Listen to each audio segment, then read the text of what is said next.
स्वागत करता हूं आपके अपने YouTube चैनल पर। जितने भी हमारे भूतपूर्व सैनिक हैं वो इस वीडियो को कृपया करके लास्ट तक ज़रूर देख लें। हो सकता है आपके काम की ये वीडियो हो या आपके शेयर करने से इस वीडियो के थ्रू किसी अपने दूसरे भूतपूर्व सैनिक का या उनके परिवारजन का लाभ हो जाए। तो ये लेटेस्ट ऑर्डर जारी किया गया है। जितने भी हवलदार रिटायर्ड हैं जिनको जाते जाते ऑनररी रैंक दे दी जाती है नायब सूबेदार की, उनका पेंशन रिवीजन का पूरा मसला है।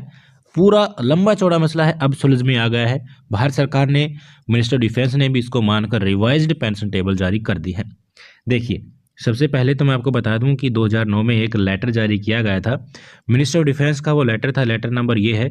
उसमें ये बताया गया था कि जिनको ऑनररी रैंक नायब सूबेदार की दी जाती है, जिन हवलदार को जाते जाते रिटायर जाते जाते उनका जो नायब सूबेदार का जो रैंक है वो सिर्फ और सिर्फ पेंशन फिक्सेशन के लिए ही यूज़ किया जाएगा और दूसरे फ़ायदे उनको नहीं मिलेंगे।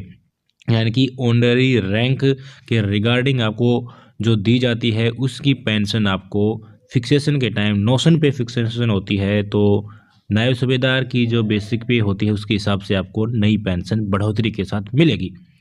और किसके लिए एप्लीकेबल हुआ था ये? 1 जनवरी 2006 के बाद या उस तारीख को जितने भी हवलदार रिटायर्ड हुए हैं जिनको ऑनररी नायब सूबेदार की रैंक मिली है उनके लिए ये लेटर एप्लीकेबल था। तो जिनके ऊपर एप्लीकेबल हुआ वो तो खुश थे, पर 2006 से पहले वाले थे उनको भी तो ऑनररी रैंक दी गई थी, तो उनका क्या कसूर था? तो इस कसूर को नहीं था तो ये मामला कहाँ गया? हमारे एएफटी चंडीगढ़ में गया। एएफटी चंडीगढ़ ने फैसला सुना दिया। किसके पक्ष में? जो 2006 से पहले रिटायर्ड हैं उनके पक्ष में। किसने ये पूरा का पूरा केस लड़ा? और सारा पूल जो है 2006 से पहले जितने भी रिटायर्ड हवलदार हैं जिनको नायब सूबेदार ऑनररी रूप में दिया गया है उन सब के लिए ये लागू हो गया। एक आदमी ने लड़ाई लड़ी, उनका नाम है एक्स हवलदार होशियार सिंह। इनको भी ऑनररी नायब सूबेदार की रैंक दी गई थी।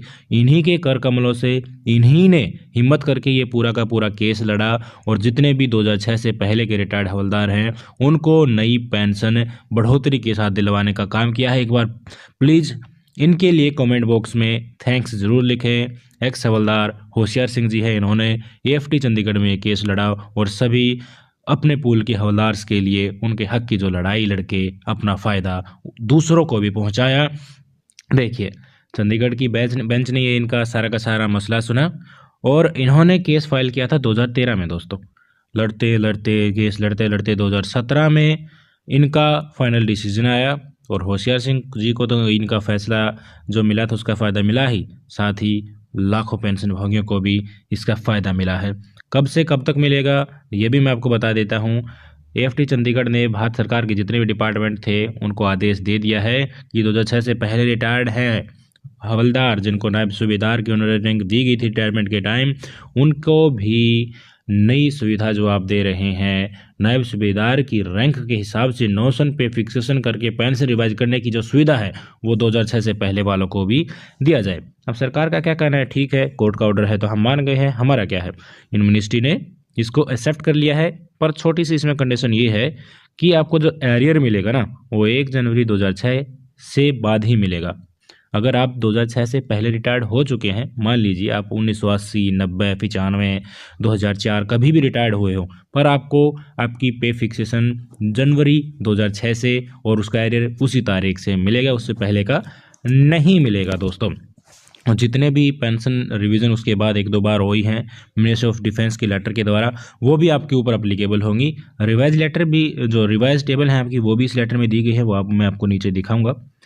इसके अलावा जितनी भी पेंशन डिसबर्सिंग एजेंसीज हैं, यानी कि आपकी वो मिलते होंगे पेंशन, आपकी बैंक से मिलती है, जहाँ भी पीसीडी इलाहाबाद आपका हेडक्वार्टर है, जो आपका पेंशन रिवीजन अथॉरिटी है ना, उनको पेंशन डिसबर्सिंग एजेंसी को आदेश दे दिया है कि आप फटाफट से पेंशन रिवीजन कर दीजिए। इस लेटर के हिसाब से कोई भी फर्दर क्लैरिफिकेशन नहीं दी जाएगी। जिनकी नौकरी 15 साल या 15 साल से ऊपर है, क्वालिफाइंग सर्विस जिनकी, उनको फटाफट से आप नई पेंशन रिवीजन टेबल जो इस लेटर के अंत में दी गई है उनको देख के फटाफट नई पेंशन देना शुरुआत कीजिए जो इस कैटेगरी में आते हैं। जो एरियर है मैं आपको बता दूं, 2006 से पहले का अगर कभी भी रिटायर्ड हुए हो नहीं मिलेगा। 1 जनवरी 2006 से ही आपको एरियर मिलेगा। अगर आपकी नौकरी 15 साल से कम है और फिर भी आप पेंशन पा रहे हैं, किसी भी केस में हो सकता है, चाहे वो स्पेशल पेंशन हो, इनवैलिड पेंशन हो या डिसेबिलिटी पेंशन हो, तो आपके केस को पीसीडी इलाहाबाद को रेफर किया जाएगा। उसके बाद ही आपकी पेंशन रिवीजन इस कैटेगरी में होगी। जिनकी 15 साल से ऊपर नौकरी है उनके लिए तो पेंशन डिस्बर्सिंग एजेंसी फटाफट करके 1-2 महीने में आपका खाते में क्रेडिट एरियर के साथ कर देंगे। अगर आप चाहते हैं कि इस पेंशन बढ़ोतरी का आप कम्यूटेशन ले तो वो सुविधा आपको नहीं मिलेगी।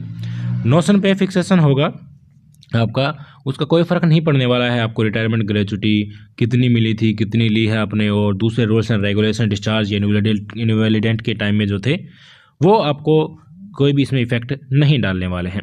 कोई भी ओवर पेमेंट अगर आपका है तो वो इसमें एडजस्ट किया जा सकता है, क्योंकि अच्छा खासा एरियर आएगा और उस एरियर के तौर पर आपका जो नोशन जो ओवर ड्यू है, कुछ भी आपने ओवर पेमेंट है, पेंशन आपको ज़्यादा दे दी गई है या रिकवरी आपके अगेंस्ट में प्रोसेस में है, तो उसकी ओवर पेमेंट का एडजस्ट किया जा सकता है। कोई भी पेंशनर्स है वो चाहता है कि मैं तो अब जो है कुछ कैटेगरी के आपको पता ही होगा, मैं नाम नहीं लेना चाहता, जो भी हमारे भूतपूर्व सैनिक हैं जो आज इस दुनिया में नहीं है, तो उनके परिवार को इस कैटेगरी में जो आते हैं उनको लाइफ टाइम एरियर दिया जाएगा। लाइफ टाइम एरियर का अमाउंट आपको पता ही हो कि इस टाइम पे कितना मिलता है। जितना भी अकोमोलेशन होगा 1 जनवरी 2006 से उनका सारा का सारा एरियर दिया जाएगा। और मिनिस्ट्री ऑफ डिफेंस का जो लेटर था ना 2010 वाला, 2009 वाला, जिसमें शुरुआत में कहा गया था कि 2006 के बाद वालों को ये सुविधा मिलेगी, उसमें जो वो रूल्स एंड रेगुलेशन थे वे सेम टू सेम ही रहेंगे। कुछ गाइडलाइंस हैं फाइनेंस मिनिस्ट्री की जो उस लेटर में दी गई थी वो भी सेम टू सेम रहेंगे। यानी कि जो लेटर था ना 2009 वाला, वो 2006 से पहले वाले और बाद वालों के लिए अब समान रूप से लागू हो गया है। अब मैं आपको टेबल दिखा देता हूँ। तो आपको पता ही होगा 2 ग्रुप थे, एक्स ग्रुप और वाई ग्रुप। एक्स ग्रुप वालों के लिए टेबल ये है दोस्तों, रिवाइज टेबल आपकी। अब रिवाइज बेसिक पे रिवाइज पेंशन आपकी इतनी होगी जो इस टेबल में दिखाई गई है। अगर आप एक्स ग्रुप में है और क्वालिफाइंग सर्विस आप यहाँ से देख सकते हैं, उसके कॉरस्पॉन्डिंग टेबल से आप देख सकते हैं आपकी नई पेंशन दोस्तों कितनी बनने वाली है, रिवाइज्ड बेसिक पेंशन। इसके अलावा वाई ग्रुप में है तो आप यहाँ से देख सकते हैं, पूरी की पूरी टेबल है। इसको धीरे धीरे मैं स्क्रॉल डाउन करता हूँ। अगर आपको ये लेटर चाहिए, पीडीएफ फाइल इसकी चाहिए, तो कमेंट कर दीजिएगा वीडियो के नीचे, मैं आपको ये लेटर दे दूंगा और आप इसको आराम से बैठ के इसका संज्ञान ले सकते हैं। 21 फरवरी 2020 को ये लेटेस्ट ऑर्डर जारी किया गया था। आज की इस वीडियो में इतना ही था। आशा करता हूँ सारे के सारी समस्याएं, डाउट आपकी दूर हो गई होंगी। तो फटाफट इस वीडियो को अपने सभी दोस्तों के साथ शेयर कर दो ताकि उनको भी इसका फ़ायदा मिले, और आपके एक शेयर से क्या पता किसी का लाभ हो जाए, किसी के परिवार को मोटा खासा एरियर मिल जाए और उनकी ज़िंदगी बन जाए। तो मैं आपसे यही दुआ करता हूँ। होशियार सिंह जी के लिए कमेंट बॉक्स में थैंक्स लिखने के बाद इस वीडियो को लाइक और शेयर ज़्यादा से ज़्यादा करें। फिर मिलते हैं आपसे, तब तक के लिए जय हिंद।